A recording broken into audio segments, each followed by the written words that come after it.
Get ready, everyone, and you just might survive.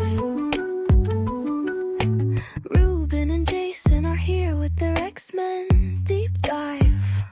Going through all the X-books is their mission, so get ready for the Learned Edition. Things are getting weird in here. Ruben hopes another sword book gets announced this year. Ruben. It's the Weird Dose of X, the X-Men comic show. It's the Weird Dose of X, guaranteed. It's the Weird Dose of X, guaranteed not to blow, except your mind. It's the Weird Dose of X, the X-Men comic show. It's the Weird Dose of X, guaranteed not to blow, except your mind.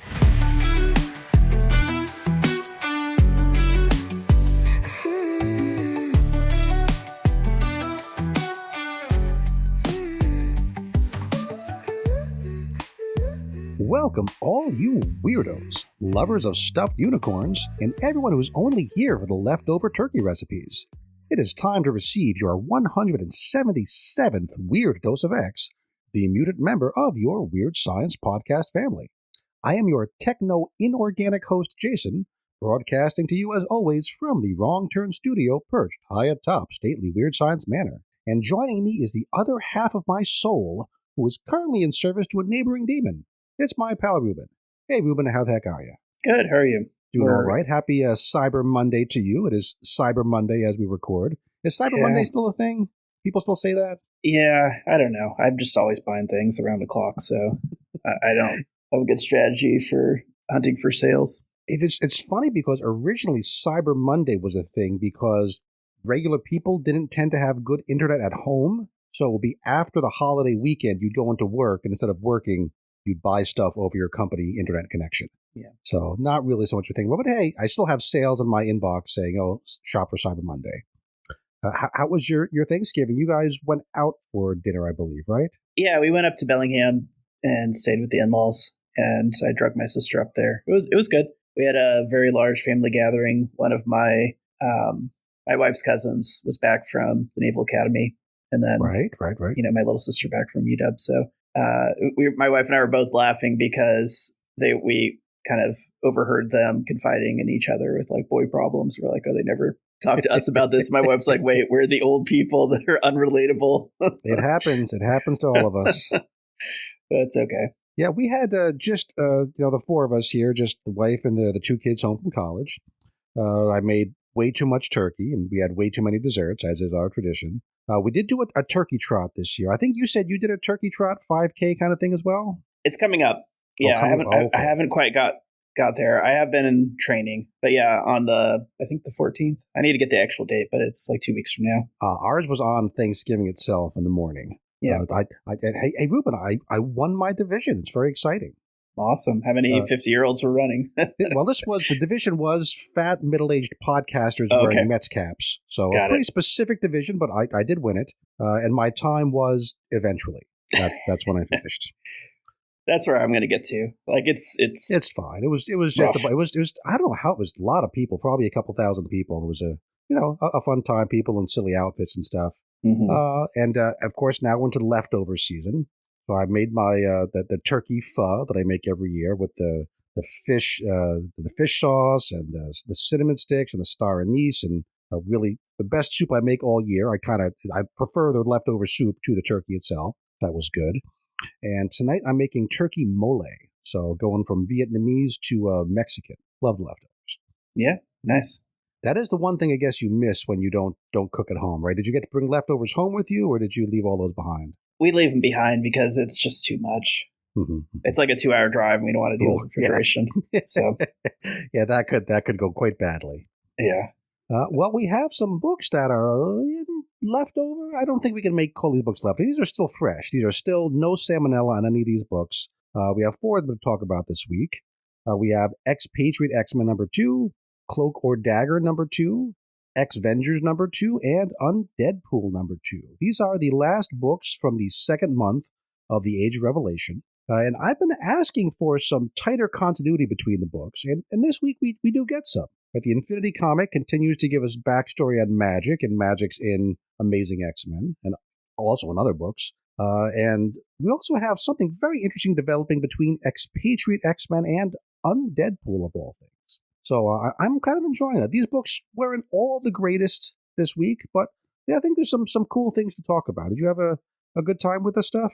It was fine, but I'm getting to a point where I am kind of glad that this are just 3-issue arcs because my interest in the series is ending.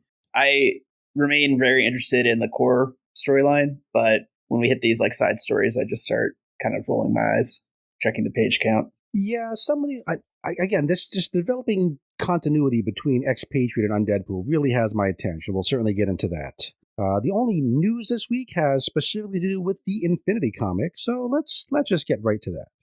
This is X-Men Age of Revelation Infinity Comic Chapter 5, Perdition Lost, Part 2, written by Tim Seeley, art by Philip Sevy, colors by Michael Bartolo, and letters by Clayton Coles. So before we get into the chapter, I think we need to talk about some real-world fallout from the previous chapter. And the idea that there's real-world fallout from the chapter of an internet-only Infinity comic, kind of weird to me, but that's the world we're in right now. So, Ruben, last time, you remember there was a scene where Illyana, in limbo after dying on Earth, shot in the back by, what's his name, Nick Fury Jr., and she was being menaced by limbo demons, and then we cut to her in Darkchild form with some other demons, and I was confused. I was asking how she got from point A to point B. Remember that scene? Yes. And after we talked about that, I went online and looked at Reddit and places. Maybe I shouldn't, but that's what I do. And some folks online were really mad at Tim Seeley, said that he was implying that the demons did some rapey stuff, I think is the term, to Illyana. And that's what turned her into the Darkchild. And because he wrote this scene of bad things happening to her, basically in hell, that he's the horrible person, everyone should hate him. And there was yelling on Twitter, there was yelling on Reddit, there were death threats, and Tim Seeley left Twitter and headed off to the bluer skies of Blue Sky, which I did not see that coming after reading the Infinity comic. Did you expect that to be highly controversial? No, I went back and reread it actually because I saw your messages about the controversy and I wondered, am I just dense and not reading between the lines? And I still don't see it. I don't know. I'm not sure if I'm insensitive or other people are just reading too much into things. But this chapter, we do find out what really happened, and it's really not what people were upset about. So I don't know if people are going to, change their minds and say, oops, I was wrong. I'm sure that happens all the time online. And invite him back. I don't know. And I'm not on the Blue Sky, but my stereotypical image of Blue Sky is that the kind of people who would be upset about this particular thing are probably more on Blue Sky than on Twitter. I don't know. The way things have ideologically sorted themselves out these past weeks and months is confusing to me. But that's a whole other podcast. In this issue, we start with a flashback to Illyana's childhood in Russia near Lake Baikal, which, Ruben, is the largest freshwater lake on Earth by volume, little known fact. And we're reminded that she has two brothers, the hardworking Pyotr and the womanizing Mikhail. This is before anybody's all mutated out. And I guess considering the Marvel sliding timescale, at this point, the Rasputin siblings were all born after the fall of the Soviet Union, which is weird because I always imagine Pyotr as being kind of, into the communist ideals at some level. But, that was a big part of his character. Right. So if it's one thing if you grow up thinking communism is a kind of good idea when you're born in the 70s or 80s. Yeah. But if you're born in the 2000s, it's kind of a different feel to it. Also, I didn't think that Illyana and Mikhail were at home at the same time. I thought he was older and had moved on. So I'm going to have to check the continuity there, but I'm kind of surprised to see them all together on the farm at one time. And at the end of the chapter, we return to this childhood bit, and we see that Illyana has instigated a fight between her two brothers, kind of for her own entertainment, it seems. So it's almost showing like the good-bad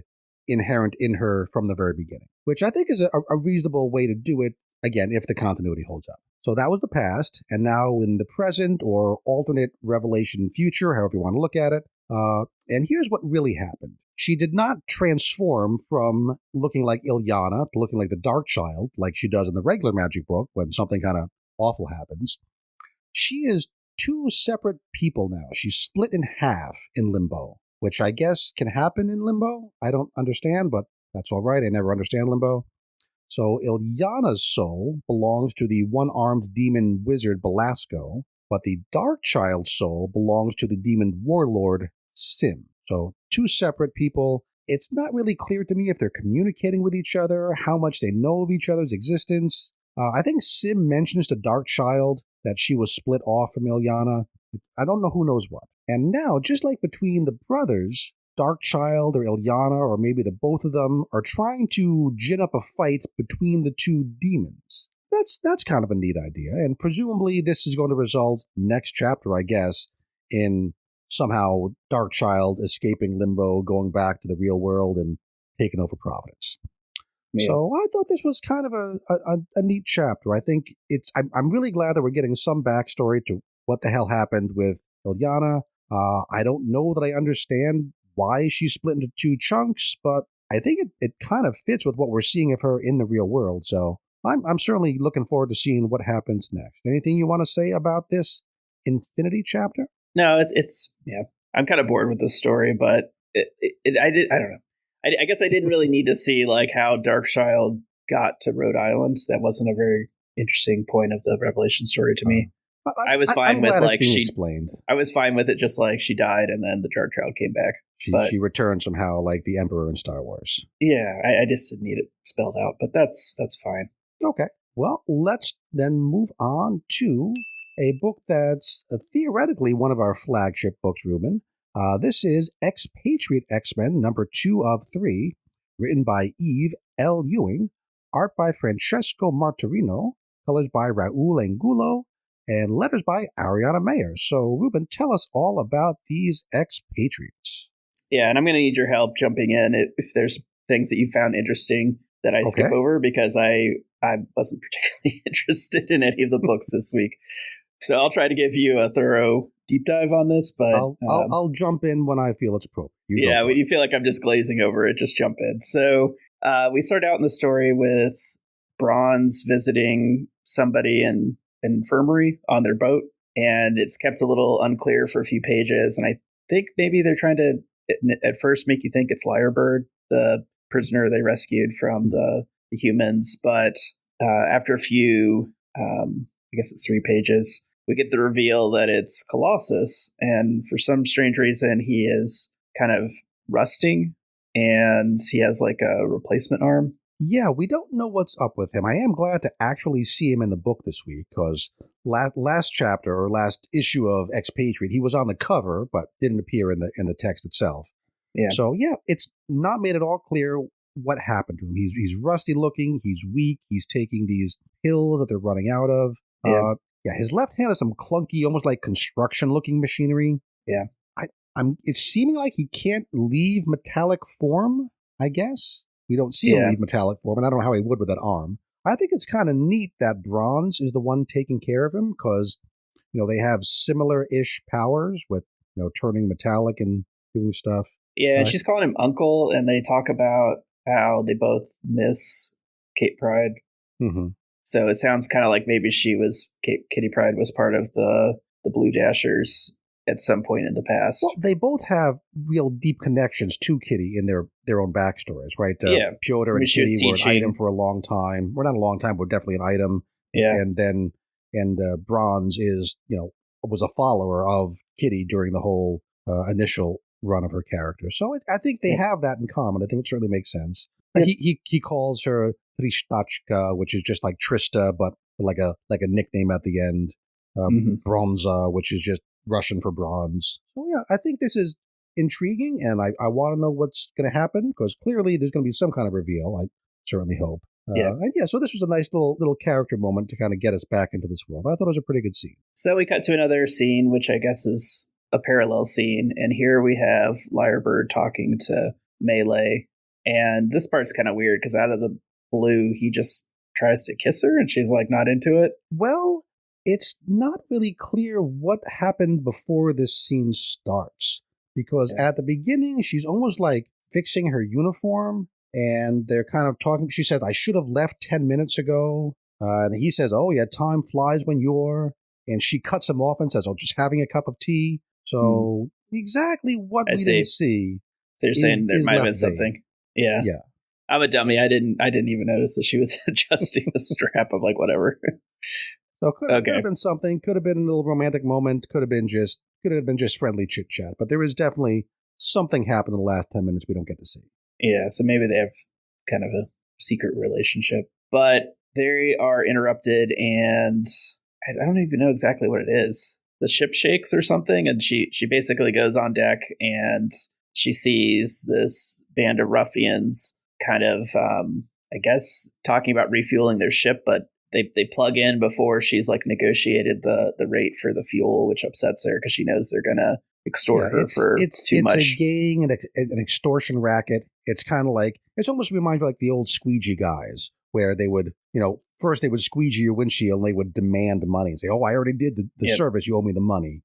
Yep. So here they want to get the fuel into the ship and then demand some extortionate rate of pay. And this is Shinobi Shaw is the leader of this gang. He's taking over. So it seems like Shinobi's taking it over from the ruffian that she's used to dealing with, because she demands to talk to Mad Anthony, and then they're saying he's not in charge. It's a Shaw syndicate. And Anthony works for them now. She had an understanding with the previous gang, and now there's a new gang. Yeah. So then Shinobi shows up, and they argue about the price, and then Shinobi basically says, "You're going to pay me double your normal price or fight." And then we get the ubiquitous "let's kick some ass" scene. So Mealy says, "We're not going to pay," and she makes her team invisible, and then they like ambush the Shinobi gang of people. Yeah, I thought this was a pretty decent. It's a very quick fight scene. Doesn't take up a lot of space, and it shows us that everyone's powers get stronger in this. But I think this is one of the more logical developments of her just having more control over this power to become intangible, to become invisible, to make others invisible or intangible. Because now she and her friends get to fight while being invisible, which we haven't seen her do in the past, but makes perfect sense that if she just got better at using this power, it would work out. So I thought it was a pretty cool little scene. And did you like that Dupe is part of her team? Love Dupe. That Dupe, just having Dupe around is kind of fun. I'm glad we're not really leaning into the whole Dupe-ness of it. We don't need the Dupe language in every word bubble, but we get Dupe in a pirate hat, she which needs is to kind have of funny. Somebody on her crew might as well be Dupe because he looks cool. Yeah. So anyways, the team quickly dispatches all the ruffians except for Shinobi, and then he plays a classic, like turn the tables move, and grabs Lyrebird. One of his goons grabs Lyrebird, and he's like, "You gotta turn back visible and let's talk."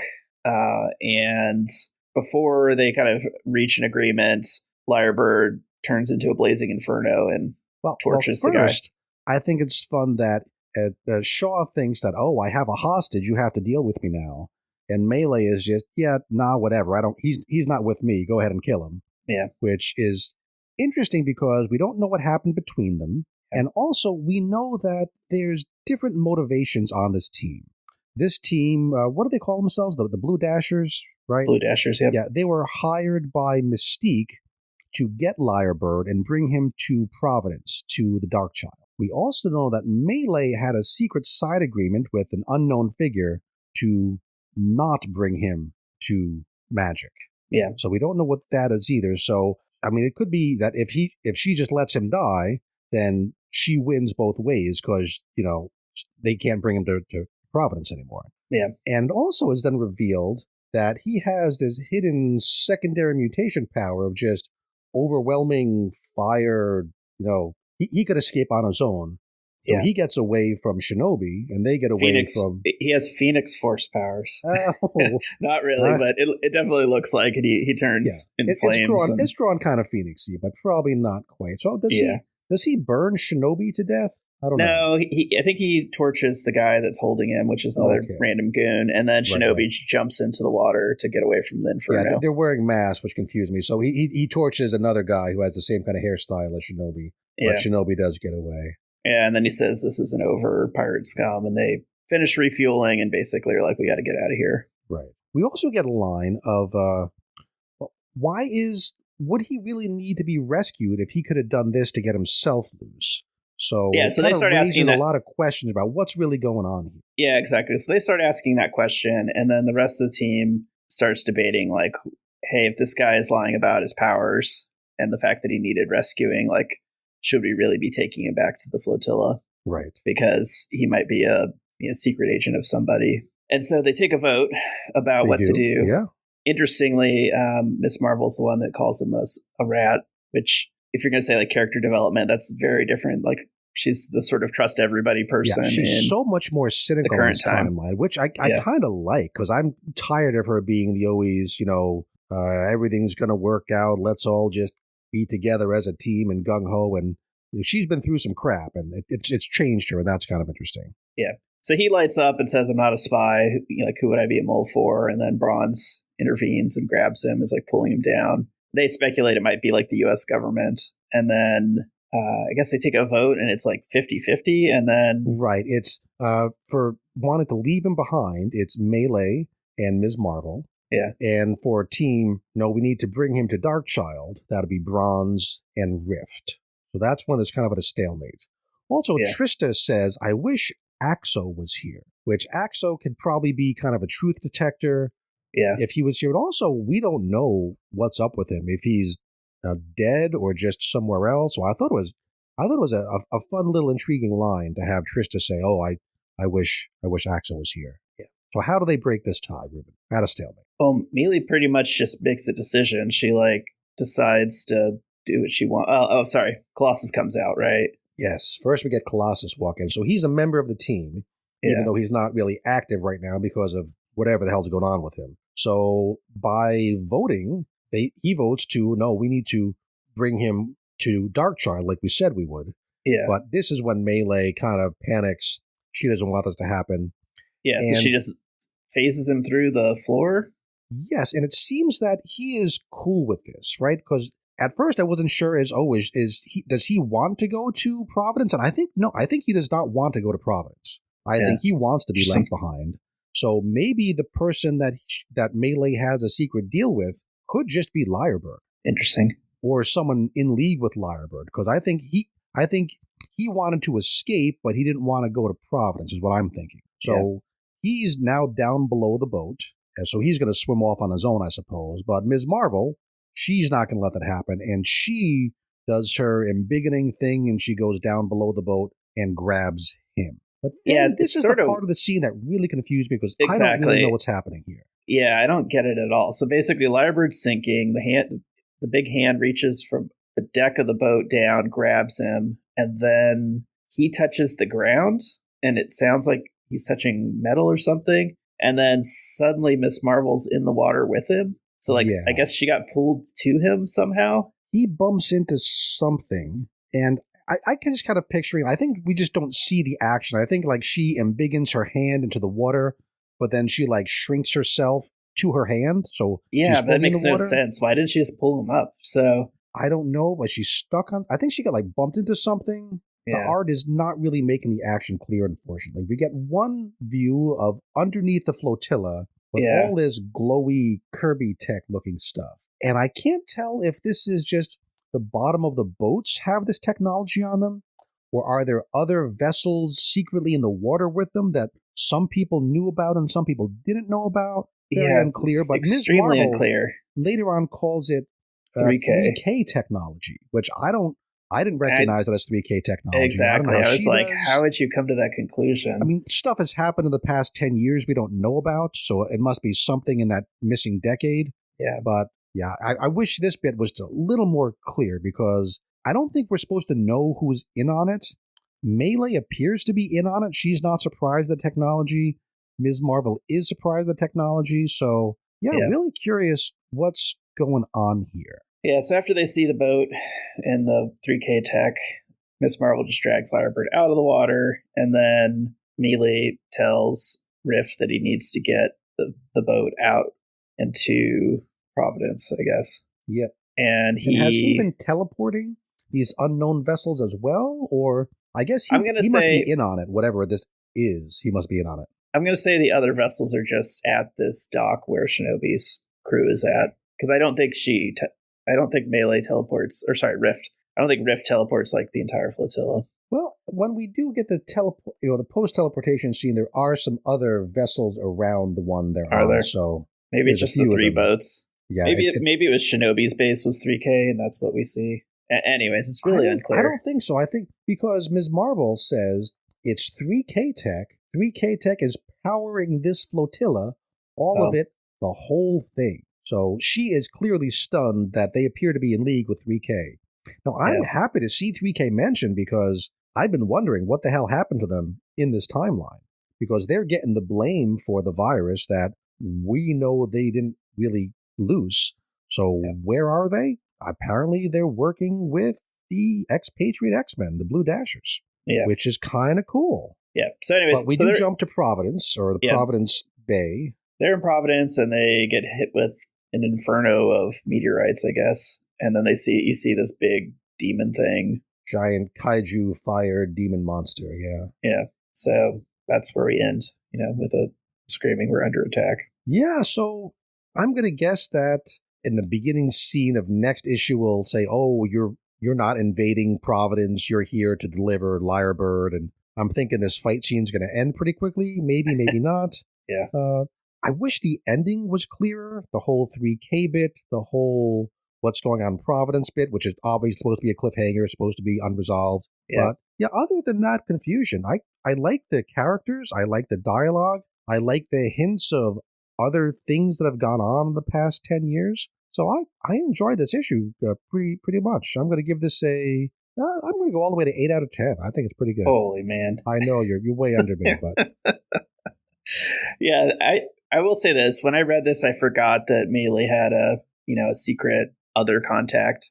Mm-hmm. So some of the reactions that really, I think explains make more sense. Why she's acting kind of squirrely and wants votes to go certain ways and has this something going on with Lyrebird. I think that part of what's up is really important to the plot. Yeah, and the 3K reveal, I just really struggled with how it played out. I'm going to blame the art. They just didn't spell that out like sequentially very well. Even like how Miss Marvel ended up in the water and then was out of the water. It's like, yeah, that needed like maybe an extra page devoted to that scene would have helped give the space to clear things up. Plus, Ms. Marvel's mutant power still doesn't make any sense. She has her same old powers, except her hands are sparkly as well. Yeah. No one knows what the hell to do with that.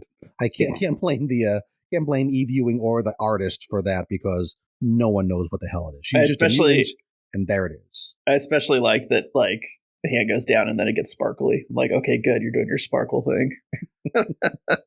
So yeah, those together, I can't go too high on it, but I think, giving it more grief than it deserves. So I'm gonna give it a 6 out of 10. 6 out of 10. Okay. But you talked me up. I was at a 5. I was like, this sucks. Yeah, I think it's definitely better than a 5. There's some things in here. There's some cool ideas, not delivered in the best possible way, but I think cool enough. Yeah.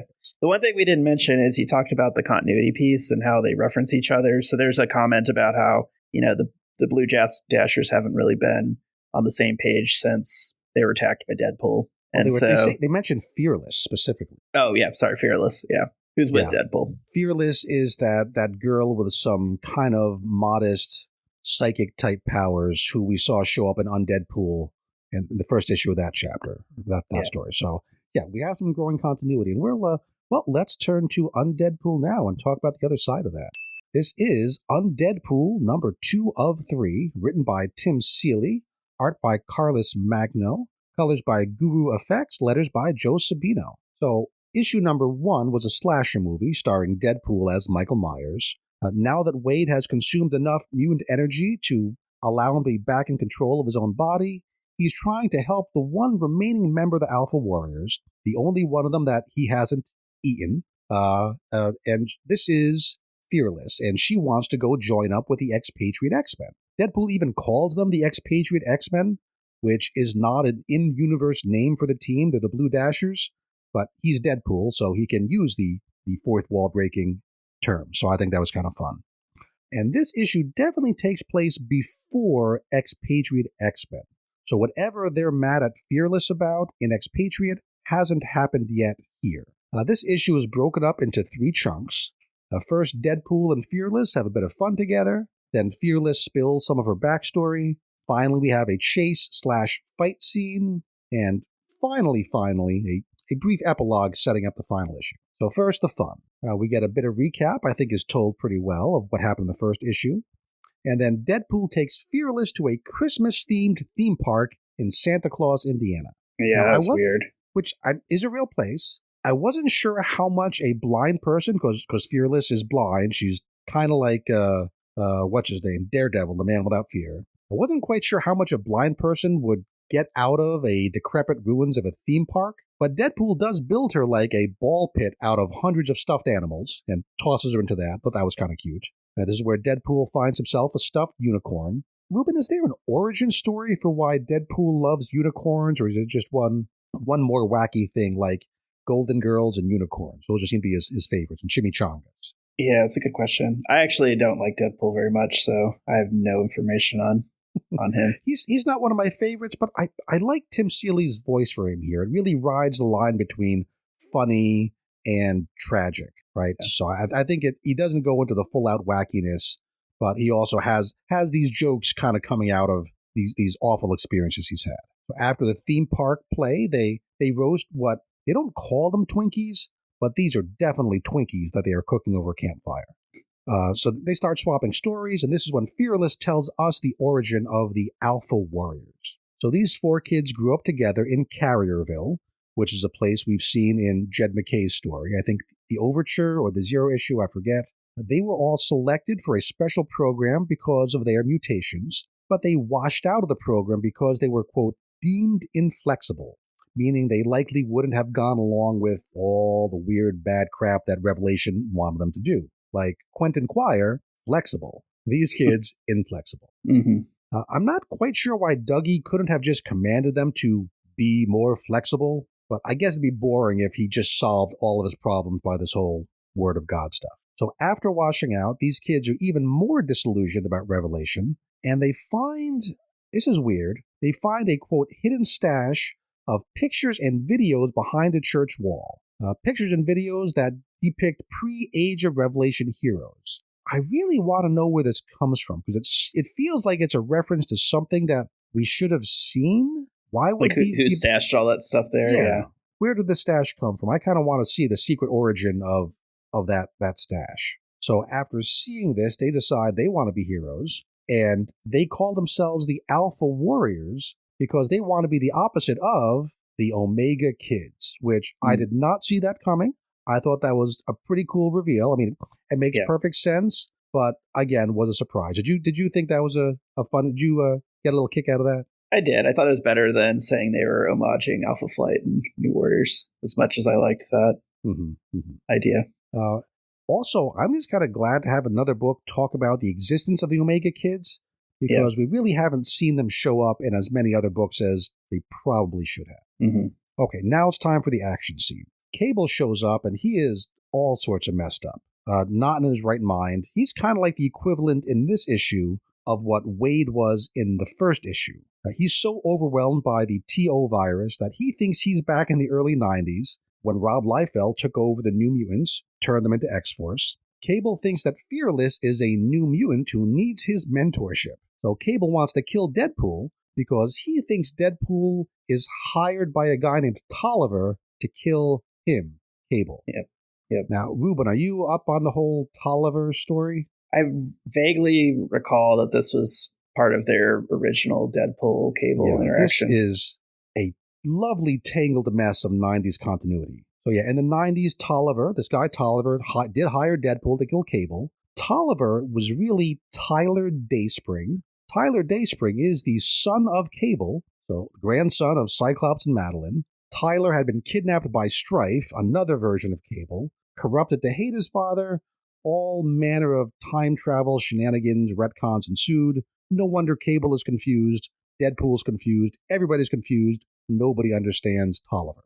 Great stuff. So we get a fight/flight scene with Deadpool teetering on the edge of losing control of himself and becoming a kind of a killing zombie again. Cable just falling more and more into the clutches of his TO virus. A pretty good fight scene, visceral, brutal, 2 old friends, both in bad shape, trying to keep it together enough to keep fighting. At the climax of the fight, Fearless's telekinesis manifests, and there had been hints of her having a secondary mutation, a bigger set of these psychic powers, so it's not completely out of nowhere. And using this is how she and Deadpool escape from Cable for now, with Deadpool again right on the edge of his power bar going underneath the critical level and him going all zombie again, which obviously has got to happen again next issue. So Deadpool and Fearless continue onward towards St. Louis because Fearless wants to join up with the Expatriate X-Men, with the Blue Dashers, with Ms. Marvel. And we know what's going to go bad. We don't know what's going to go bad, but we know that the Expatriates in the future are not happy about this. And in that epilogue, we do briefly see the Expatriate X-Men. This is the earliest we've seen them in their own timeline. This is before their series starts. They're on that boat in the Mississippi River. Bronze and Ms. Marvel talk about a blip on their security cameras. They say, hey, that might be Deadpool. And they say, hey, you and I, don't we both hate Deadpool a whole lot? Yes, we certainly do. They call him a traitor and say that he can, quote, rot in hell for what he did to us. Now, Deadpool's done awful things to a lot of people, so it's not surprising. But obviously, this is something we're supposed to wonder about. And it works. I do wonder what Deadpool specifically would have done to the Expatriates to be a traitor, right? It's not just like, oh, they know he's this ravening monster. Yeah. He did something more nefarious. And I want to know what that was. Yeah, was he on the team? Possibly. Yeah, I'd like an issue of Deadpool on this team. That'll be a lot of fun. So, Ruben, this was my favorite book of the week.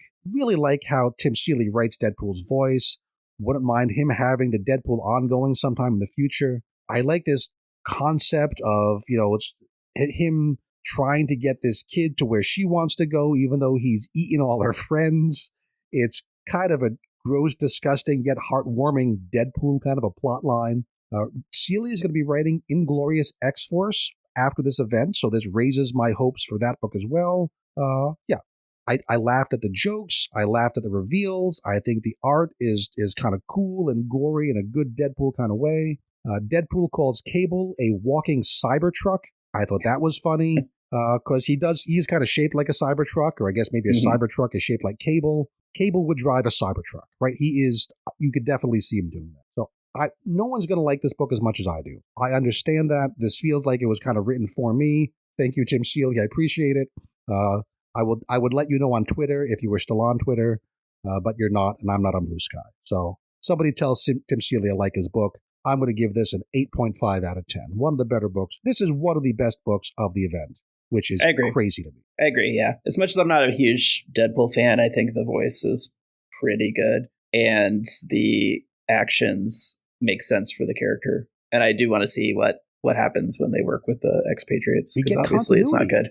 All these books are not only living in their own separate pocket universes, which is fantastic. Yeah. So I think I want to be slightly less than you, so I'll go maybe 7.5, because I didn't think it was like the greatest thing, but fair enough. I understand it.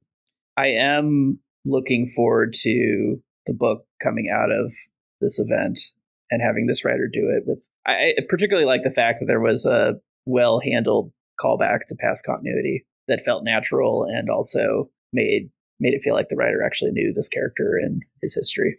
Indeed, agreed.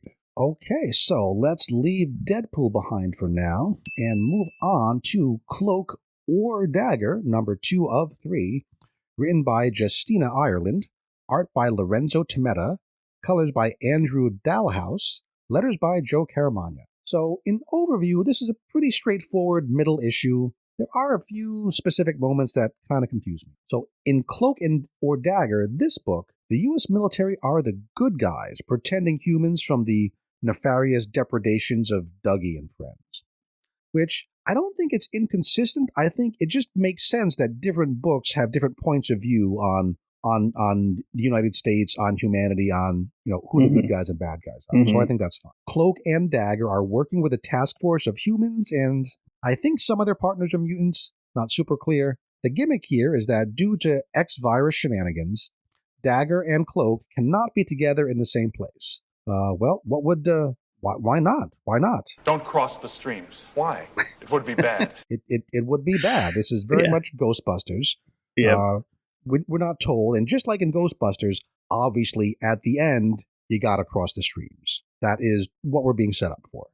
So it works like a video game When Dagger's on the scene, but you need Cloak's powers to complete the level, you hit the swap button, and now you get to use Cloak. Yeah, this would be a classic NES thing. They didn't have enough memory to have both of them in the game, so to give players the ability to play both. I don't play enough video games to know which games this is the mechanic for, but it's totally a video game mechanic. It's 100%. It's just fine. It's a perfectly reasonable thing to do. It makes more sense in a short series. And, you know, these swapping things have been done in Marvel Comics before with Captain Marvel and other places too. So, yeah, we'll go with it. Whichever character is not currently being used hangs out in some pocket dimension kind of place they call the In-Between. Also there in the In-Between, Dagger and Cloak's daughter, Ayla. Ayla looks to be not that much younger than 10, so these two must have gotten busy pretty soon into the Age of Revelation.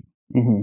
And we don't know why Ayla's always there in the pocket dimension, whether she has to be there for, you know, crossing the streams related reasons, or if she's only there to protect her. We don't know. Yeah. The antagonist, it seems to me, because they talk about wanting to keep her safe, that it's, and the fact that later at the end she kind of comes into this area, doesn't immediately die. It made me think that they just kind of had her there because the world's going to hell and they wanted to keep her safe.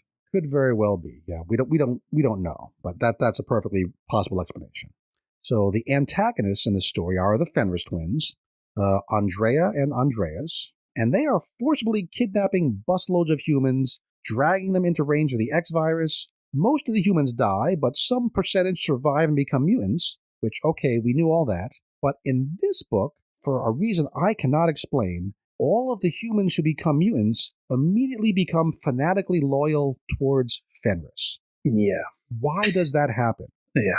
We need to have some other mutant doing a spell on them, something going on to explain that, because it doesn't make sense. It's not a good look, too, given the Fenris's like Nazi connections. Everyone's like, oh yeah, Fenris, I'm a mutant now. I'm totally on board with them. But it doesn't seem to be a logical conclusion that people just decide, well, now I believe this. It does seem to be an internal drive they can't overcome. Some sort of brainwashing thing. Some sort of brainwashing, but we don't see why that happens. One neat thing about this issue is we do get a quick flashback, too quick really, I want to see more, to the early days when the X virus was spreading. And this current battlefield is Cleveland, which is the town I went to school in. I went to college in Cleveland. The skyline shown is very much Cleveland. I see the Terminal Tower, which was like the second tallest building in the world when it was built. Interesting, we're told that Revelation forces are preventing people from leaving the city as the virus approaches. Have we seen that before? I think we might have. I mean, they were showing up and capturing people, but I didn't quite see them effectively like detaining. It does. I'm not entirely sure how they do that. It does really change the picture of what was going on in those early days. It makes it harder to paint Doug as just a benevolent protector of his people if he's preventing humans from running away from a virus that will probably kill them.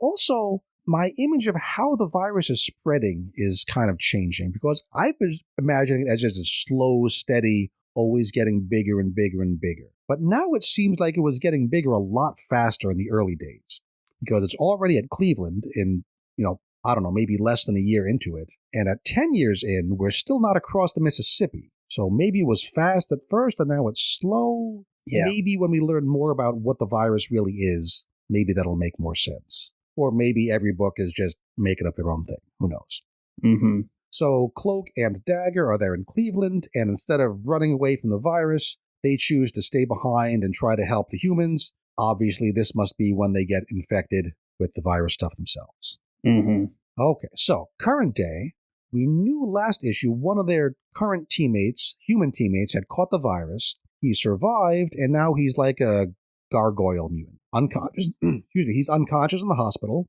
but the Fenris twins want him back. And they do a thing where they send, like, bugs at the hospital. I did not understand what they were trying to accomplish here. They have one of their pet mutants who sends all these bugs.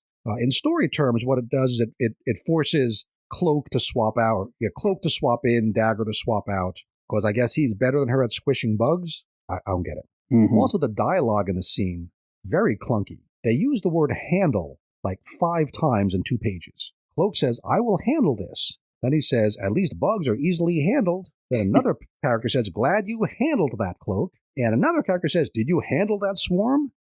It's so. Was there no thesaurus available? Did no editor say, "Oh, just change a word here"? It's so boring. Just really boring dialogue. Yeah. It just jumped out at me as handle. Anyway, after the bugs are they're handled. Yeah. Fenris attacks directly via plasma blast, plus a horde of mutants all fiercely loyal to them for whatever reason. Yeah. Even the gargoyle military guy who's on Team Cloak and Dagger, he wakes up and now he's on Team Fenris. Yeah. They beat up on Cloak for a while. Dagger, off in the in-between, feels the pain as well, which seems like they don't expect that.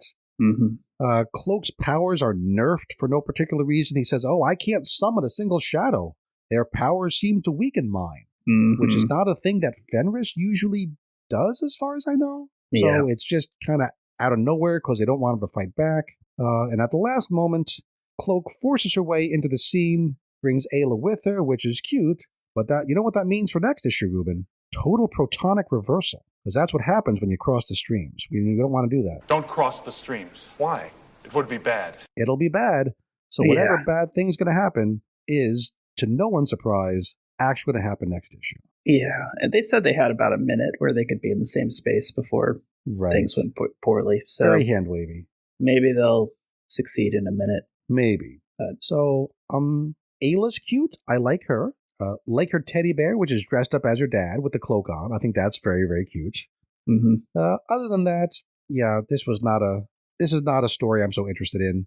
Doesn't really feel like it's taken place in the same universe. The scene-to-scene, panel-to-panel writing's kind of clunky. Don't understand why the mutants are working for the Fenris twins as soon as they become mutants. So I'm just going to give this like a 5.5 out of 10. Not the worst thing ever, but not great. And by not the worst thing ever, I mean better than the next issue we're going to talk about.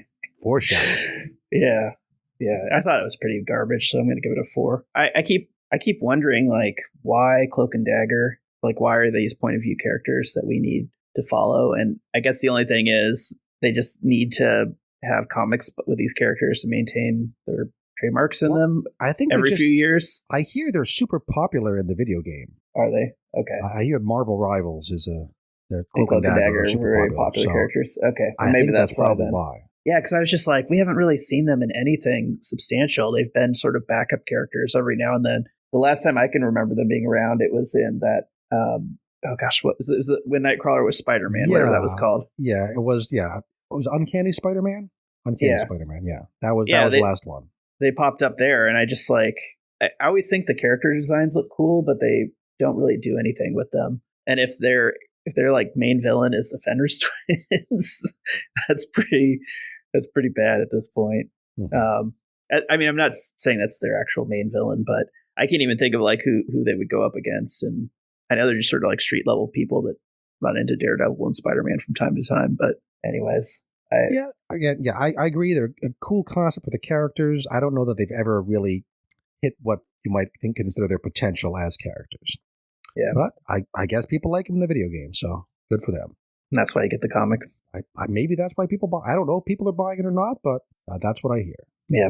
Moving on to our final issue of the week, which is Avengers numbers 2 of 3, written by Jason Liu of Dazzler fame. Pencils by Sergio Davila, inks by Ore Jimenez, colors by Rain Berardo, and letters by Joe Sabino. So, Ruben, tell us everything we need to know about Avengers. Yeah, I'm very impressed by this writer because he could just turn out pages and pages where you can just look at them and just not read them, and you're not missing anything. And I felt like that's how I read Dazzler. I just like flipped through big chunks, like 5 pages at a time, and just got to the end.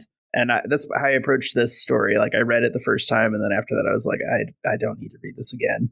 And I just kind of flipped through pages because I guess the art's interesting, but the stuff that happens makes pretty much no sense. And there's just a lot of filler without explaining anything. Like, they attempt to explain things. It's very much a series of events, but there's not a lot of X happening because of Y. It's just X happens, and then Y happens, and then Z happens. It's just a series of unconnected events. Yeah. So we saw in the last issue, they were in Philadelphia, and there was a a freak X virus technarch thing that came out of nowhere, came out of the plants that touched Ant-Man, and then first we had a Kree invasion. Don't forget the Kree invasion. Okay, yes, the Kree invasion That's that what they defeated. Drew the X-Vengers to Philadelphia. Yes. The X-Vengers are basically Avengers with weird-ass mutations now. Yeah. Including even Vision, who's a robot, but he gets a techno-organic, or not a techno-organic, just a technarch-style computer virus, basically. Yeah. Yeah, and at the very end of that, the Revelation plants like freaked out. Turns out they were also harboring like a mutated technarch or X virus or something. Very unclear. It touched Scott Lang and turned him into like a dead person, like a giant metal colossus dead person. And so... Yeah, kind of reminiscent of, was it Goliath who died kicking off Civil War or part of Civil War? Reminds me of that, this just giant dead guy in the background. It's what I get, I guess. Interesting. That's probably what the inspiration was. But could be. Yeah, so they're basically like the aftermath of like this Kree invasion / freaked out virus thing. And there's a bunch of dead bodies, and the Seraphim are there, and the X-Vengers are there, and they're just like saying, what happened? We got to investigate into this, like what's going on. And I guess Vision does a scan of the area and just says everything's fine. I don't detect any anomalous viruses anywhere. And the Avengers and the Seraphim start blaming each other about who's at fault for this. Yeah, just several scenes of bickering. Bicker. Yes. And then eventually Revelation like shows up and sends a message to Sunspot and says, hey, I want to talk to Danny and Sam, so Cannonball, and what's her code name? Moonstar? Danny Moonstar. She has another one as well, but anyways. Yeah, basically it's like a little Mirage, that's what it was. Little New Mutants reunion, which is fine enough. Yes. If it would be better, I mean, if this did illuminate some of Doug's character, we had insight into who he used to be and who he is now and how that happened, that'd be great. We just don't get that, though. This is where that should happen. Yeah. And this is page 6. So it's 6 pages just to get basically like, hey, let's get people up to talk to Doug. And I guess we get a scene with the Avengers doing kind of cleanup, destroying like the Kree wreckage and things like that. And then Revelation and Danny argue about why she is working for the Avengers and helping out the human interests at all. And she tells them that, it's foolish to be mutant or, one side or the other, like everything's interconnected. We got to protect everything. Yeah, it's very much set up to make us think, wow, Danny Moonstar is the coolest. Yeah. But it's done in such a clunky way that it just makes me dislike her even more. Yeah. But that's definitely what we're supposed to think, is that she's the best. Yeah. So that's another 4 pages of them just arguing. So now we're like 10 pages in, over half the book. It's just an argument. And then Revelation touches one of the plants on the building they're at, and he has a little freak out moment. Yeah. And then... Is that just him noticing things, just him seeing things in the distance going badly? I don't know what this panel is coming from. It's almost like he has like a psychic moment, but he doesn't have psychic powers, so I don't know what's going on. Yeah, exactly. He does say that the technovirus, he's told, was triggered remotely, which is an important plot point in the sense that anything here is an important plot. Yeah. But now we get more of this virus attacking out of nowhere. Some more buildings explode, and then we get the ubiquitous Avengers the red assemble. Techno goo. Yeah, and it's like a techno blob kind of going everywhere, and the Avengers and the Seraphs rush to the rescue, and the Avengers are trying to save people from getting absorbed by this virus, and the Seraphims are just kind of killing people that had been partially absorbed. Right, that, oh, well, we can't help you anymore. We're just going to kill you now. Yeah, and I guess this is supposed to show the different perspectives of the teams, but it's kind of like a nothing scene. So then Vision goes up to somebody who's being like absorbed or assimilated, and he's like, maybe I can override that virus with my virus. Which I don't think that's how viruses work, but yeah. I'm neither a doctor nor a computer virus person, but yeah, that's what happens is, so he saves one person from the virus, and then Doug says, hey, how about you and me team up, and I'll kind of command you, and you command the virus through you, and we can take out all the virus everywhere in Philadelphia. So Philadelphia is kind of a wreck, but then somehow Vision manages to purge it of all the technovirus, but at the end, he's dead. He explodes, so he dies. And then like Revelations basically says, I figured out that the codes being transmitted were old AIM codes, which is a crazy I have pull. no idea how AIM. you would just know that AIM was involved, but he does. And he says this was an assassination attempt on him, although it wasn't targeted at him directly. It was just the whole city. Yeah. He said it was a retaliatory attack by the humans. It was a source originating from AIM. He says AIM is now part of the U.S. government. Yeah. And he says the president of the U.S. government is Sam Wilson. Yeah. Which is just a total, like, lore dump in a panel and a half of, if all that is true, that would be cool stuff to actually see. But we don't get to see it. We just get a little dialogue dump there. Yeah. When I read all that, I just thought, okay, you're just trying to do a callback to Age of Apocalypse when, you had the humans fighting Apocalypse. And this is just an attempt to, like, homage that, I guess. But anyway, so somebody's better story. Yeah, so Revelation's like, we're going to have to go get some revenge. And then Danny says, wait, let me figure out what's going on. I need 24 hours. And he's like, I'll give you 3. And then that's how we wrap this issue up. So we're supposed to think that in the final issue of X-Vengers, we're going to see a war launched between Revelation and the United States of America. Yes. Which I don't buy, because this is clearly like a side book to a side book to a side book. So this is not going to be the crux of the whole event happening here. Yeah. I guess maybe we'll see President Sam Wilson next issue. That might be interesting. But yeah, this book is just like some of those Ms. Marvel books. We're supposed to make us think Ms. Marvel is the coolest ever. And the Dazzler book was supposed to make us think that Dazzler is the coolest ever. This is just a very heavy-handed way of trying to force people to like Danny Moonstar, which I just don't. So yeah, this was not at all a good book. The art is pretty decent. I mean, I think Vision, the way Vision is drawn as he kind of does his purging the virus thing and how he looks all, his crazy, wacky, techno dead body at the end looks kind of creepy cool. All the characters are scowling all the time.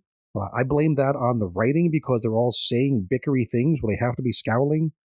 Jason Liu, he used to be an artist, and you look back at his art, and the art's pretty good, but his writing is I just really dislike it.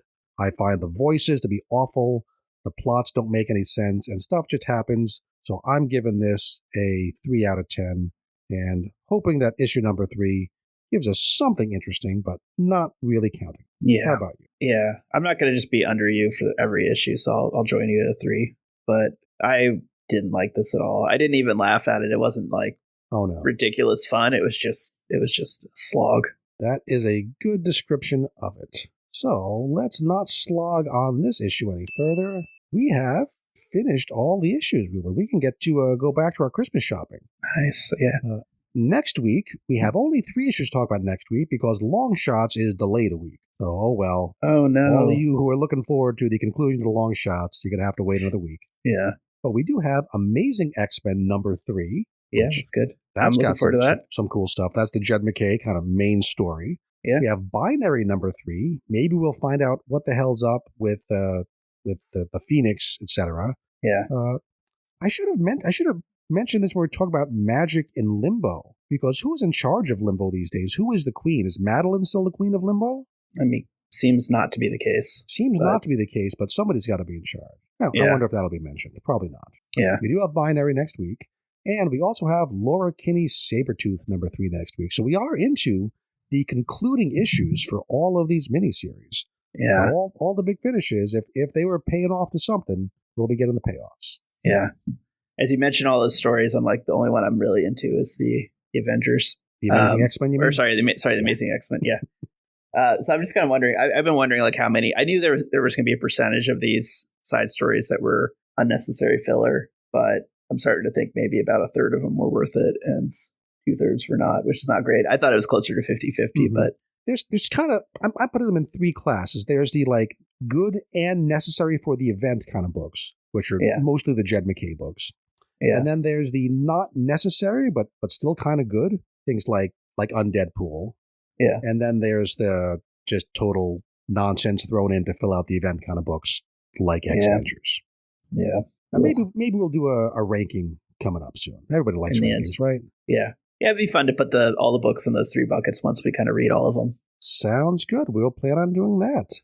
So, Ruben, while we're putting books into buckets, what can the rest of our wonderful listeners do with this week of their holiday season? Well, they can read more X-Men comics. You are all weirdos. Weird science is the revolution.